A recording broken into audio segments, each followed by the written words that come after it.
Good evening and happy 2025. Happy 2025. And I'm just coming on here very briefly.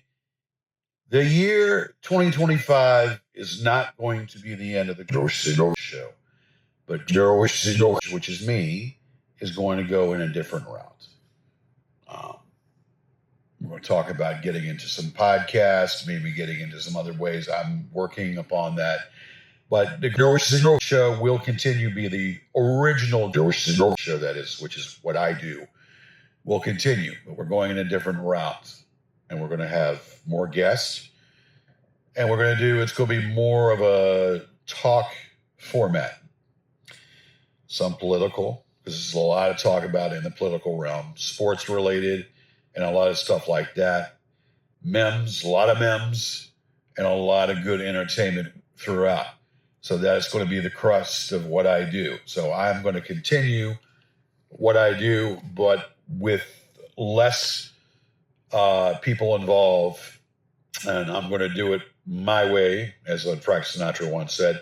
I'm going to do it with less people involved and more of a talk format. And we're going to try it out and see what works. It's going to be what I do. Interviews, perhaps. We might even go into a podcast. I'm still working out the kinks. So I'm still around, still doing my thing with a little sing, and ready to create more shows. But we'll do it in such a way when the timing, everything is right, and when we have, when I have more of a crystal idea of how I want to do it. More to come. All right, we're going to shoot no show here. We're going to shoot no show. We're going to get into the recent situation with the Cowboys, the Dallas Cowboys, and what has happened. As everybody knows, unless you've been under a rock, the Cowboys, Jerry Jones brass, had fired Mike McCarthy, and it was time to fire Mike McCarthy because of not winning a playoff game. And that was what the mantra was. You get the team into the NFC title game, and you win the NFC title game. Well, unfortunately, just recently, the Shitskins were the only team with the Cowboys that haven't gotten into the title game in the past 30 years. The Shitskins from Washington, the Commandos, were the only other team that didn't make it into the NFC title game in the past 30 years. All the NFC teams have. Well, that just recently changed, where Dan Quinn's Washington Commandos went as far as beating the Detroit Lions, favored Detroit Lions, and then taking over the NFC title game, going into the buzzsaw as the Philadelphia Eagles.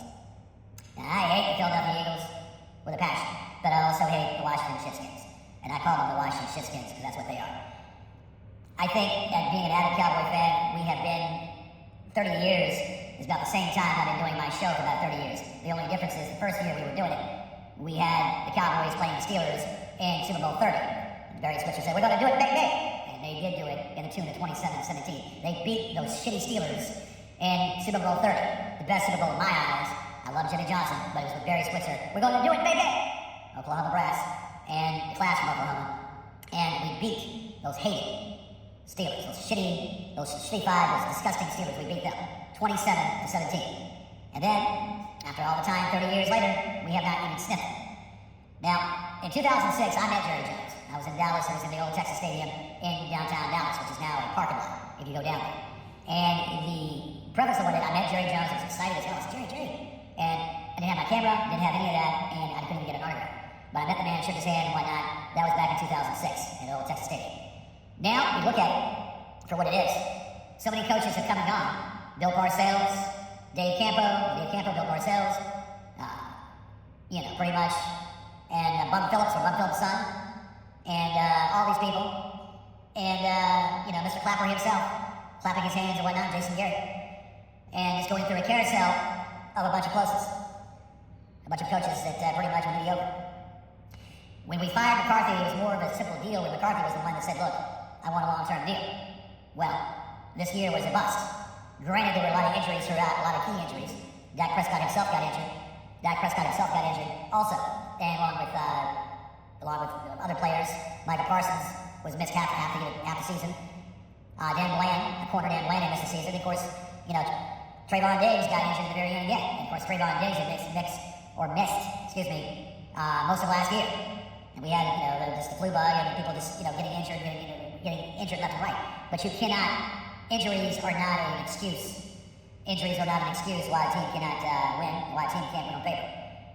Mike McCarthy was a Super Bowl winning coach under the Green Bay Packers with Aaron Rodgers. Aaron Rodgers' only Super Bowl. And that, ironically, they played that game against those Squealers in Texas Stadium. Packers played those Squealers in Texas Stadium back in 2009 when AT&T hosted the Super Bowl. I think it was 2009. Could be 2013. Who knows? Back in 2013. Nevertheless, basically we had Mike McCarthy for 5 years. Solid 12-5 seasons, but couldn't win. We won one playoff game. We sent Tom Brady in retirement. That was the one game that was awesome. We sent Tom Brady in permanent retirement on that one playoff game. But other than that, well, I think there's another one we played against the Rams and we beat the Rams as well. So there were two teams that we beat in the playoffs. So now the reality pokes its head out right now. And reality pokes its head out knowing that there could have been a Super Bowl or an NFC title appearance. We should have been the Green Bay Packers in 2014 when Des Bryant broke the plane with the ball in his hand. And of course we knew the ground cannot cause a fumble. He hit the plane, he crossed the plane, and he had a touchdown against the Green Bay Packers. And again, the line pretty much broke the line, and the ground cannot cause a fumble. But yet they didn't call it. And of course, the Cowboys should have beat the Packers that year. Ironically, Mike McCarthy was the coach. Mike McCarthy was the coach of the Packers. Cowboys have had some hard luck, have had some bad luck. They've had a lot of talent. A lot of talent they've had. Some bonehead moves though they've made by re-signing Ezekiel Elliott, which his skills have eroded. And not re-signing Amari Cooper. Amari Cooper should have been re-signed by the Cowboys. But going to get Zeke Elliott, who was pretty much his skills had eroded. So you look at it for what it was and what it is, it's just amazing how that played out. But you had Mr. Clapper, Jason Garrett throughout the time. Some good years with Dak, but injury-prone years with Dak. So, Tony Romo, great quarterback, same deal. Tony Romo, you had injury-prone. He was very injury-prone, but he was very durable and he was a great quarterback. Same deal with Dak, but injury-prone. The deal was they were going to keep Mike McCarthy, but he wanted a longer deal. And Jerry wasn't going to give him a longer deal, so they go ahead and fire, or Mike McCarthy resigns, or they fire him, whatever you want to call it. Deion Primetime was right there for the taking. And Deion Sanders should have been the new coach of the Cowboys. We're bringing in Shindora, his son, from Colorado. Shindora, his son, should have came in there from Colorado, and then a deal of what they were talking about was trading off Dak. Of course, whoever was going to be trading off Dak, but they would be assuming or consuming that large income that was going to be given to him for the next 4 years, with us paying a portion of it in a trade. But getting Dak and some other players, but then we get Shindora and some other picks in the draft. Well, that didn't go to his plan because they didn't even interview Deion Sanders. They talked to him, of course. Deion Sanders goes way back because he was one of the best players that the Cowboys had back in the day. Was one of the best corners in the game. You did not want to throw against him. You did not want to go against him. He was the man back in the day. And he had the durability of covering that base, and you would go on this other side. You would never throw on his side. You would throw on the opposite side. That being said, that was a smokescreen. They hired 4 coaches. They didn't hire 4 coaches. They interviewed 4 coaches, and they go with a coach or a person that was not even an assistant. And they get Brian Schottenheimer to be their head coach. Never coached a game, never coached a high school game, much less a professional game. He was Mike McCarthy's friend. He was Mike McCarthy's friend, and they hired Brian Schottenheimer. And it makes you wonder, someone who's had no coaching experience whatsoever, and yet they hire him. This is why, and I love Jerry Jones. I've said this, I met the man, I was excited, I love Jerry Jones and whatnot. I think now, though, it's time to think about the team selling the Cowboys to a person that wants to win. I'm sorry, you had it right in your hands to get Deion Sanders, and he would have came at a drop of a hat. It's called winning. That's the game of football, it's called winning. You had the opportunity and the chance to get Deion Sanders as your head coach, and yet you dropped the ball, didn't even do that. Hell, the only other alternative was Pete Carroll, and the Raiders got Pete Carroll. You had 2 opportunities, and you dropped the ball. You didn't even interview these people. You just spoke to them on the phone, and you only did 4 interviews. And then you give this no-namer the spot. Now, Dak likes him because he worked with Dak. He wasn't even an offensive coordinator. He was an assistant to the offensive coordinator. Friends with Mike McCarthy. And because Dak felt comfortable with him, then he became the head coach. Because Dak felt comfortable with him and proved who the coach was, and then they got him as the head coach. It makes me wonder, something's fishing in Denmark. Something is extremely fishing in Denmark. It doesn't add up. 30 years of not being in the highlight. Still in the mantra of America's team, but still not in, not sniffing the playoffs, but not getting past the NFC title game, or not even getting to the NFC title game. As a Cowboy fan, it's hard to accept, but it's what it is. It's hard to accept. I think, and I can't believe I'm saying this because I've always been a supporter of Jerry Jones. I've always been a supporter of Jerry Jones. I think now maybe he needs to sell the team to someone who actually wants to win. A person that wants to win. And I think a good person is no further down the street in American Airlines Arena, Mark Cuban. Mark Cuban, who, pretty much sold some of the shares of the Dallas Mavericks, would be a great owner to the Cowboys. Maybe Mark Cuban could be the one that Jerry Jones sells the team to. Even though Cuban still has shares in the Dallas Mavericks, he could also have shares in stock in the America's team, the Dallas Cowboys. Dallas Cowboys should have been pretty much made that pick. Hey, it is what it is. Super Bowl, I don't care who wins. I'm not even going to watch it. Just soon see the Chiefs win again. Soon see the Chiefs win again. Hate the freaking Eagles. I hope they lose. Hate the freaking Eagles. I hope they freaking lose big time.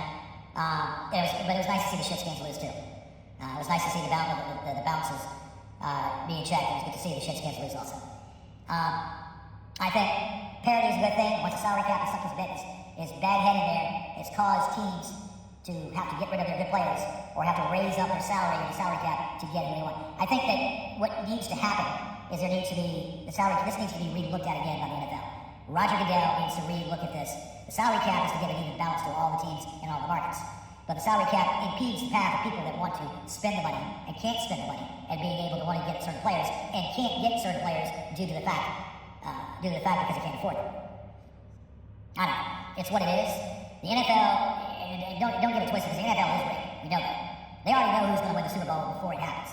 They already know the teams that are going to be in the Super Bowl, and they already know who's going to be in the Super Bowl. And Roger Goodell has a compensity to stick it to Jerry Jones every single time.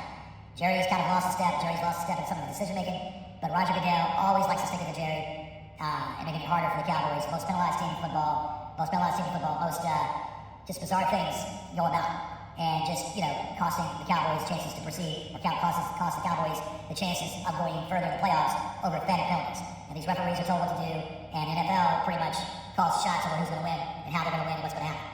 NFL should be regulated. NFL should be looked at. It's become unwatchable. What it stands for in the NFL, it stands for not for long. You're in there in the National Football League, not for long. And some of these refs, they do this work for part-time stuff. That's their hobbies throughout the fall and the winter. They're retired. And they don't have the mobility or the way to even call half the damn plays, because half of these people are over 60 years old. Half of these referees are over 60 years old, and they don't have the agility or the energy to keep up with players because they're old in age. And they don't see the plays being called, or the right receiving plays being called.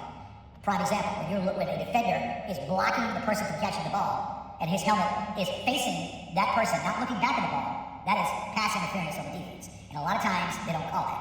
When the defender who's trying to get the ball out of the wide receiver's hands, when he tries to get the ball out of the wide receiver's hands and doesn't look back, and his crown of his head is facing the actual wide receiver, that's blatant pass interference, and they don't call that. So there are a lot of things that the NFL needs to recruit or redo. A lot of things that the NFL needs to reevaluate and how they proceed at doing things. Just my humble opinion. Cowboys should have got Yawn Sanders. There's no doubt about that. Now we have Brian Schottenheimer.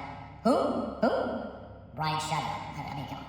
They should have got Yawn Sanders. He would have came, brought his son, and they would have had a chance of being in the Super Bowl pretty soon. Now you get Brian Schottenheimer. Brian Schottenheimer is like, who? Who is that? Who? But it is what it is.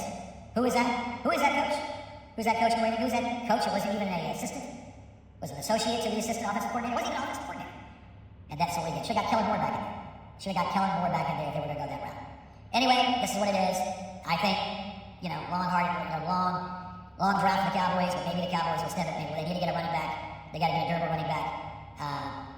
They got to do something. This draft is not a big draft. It's not a strong draft. It's not a big draft, a talented draft, a strong draft. But they need to actually get players, and they need a durable running back somehow, some way. And I'm not sure how long Dak has got. Dak has been paid another 4 years.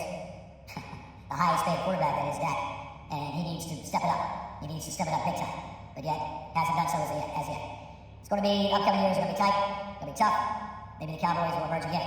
They were modestly 12-5 for three seasons in a row. 12-5 for 3 seasons in a row under McCarthy. McCarthy had it winning touch, but could not won that 2 games in the playoffs, and that was it. Won 2 games in the playoffs and did no more than that. There's a way around it. There should be a way around it, and there should be more options, and they should do away with the salary cap. They should do away with the salary cap and make it an even level playing field. You got other teams with even even level playing field. They have the same kind of money, but they even level playing field. But give the teams out there that want to spend the money to be able to spend the money. Do away with the salary cap because it kills teams, and it kills teams altogether from progressing on. You want every little team to win, every little team to win? This doesn't make every team win. It's the same way. They're stuck in who they can keep. The star players have to go because they're stuck in how to keep them. They can't keep them because they don't have the money to keep them. That salary cap has to go bye-bye. It has to go bye-bye, the salary cap. Salary cap's gonna go bye-bye. All right, 20 minutes of that. Hey, it's my take, it's my opinion, it's my world. That's my take. We have more shows coming up, and we will do more shows. Thank you very much, and thanks for listening.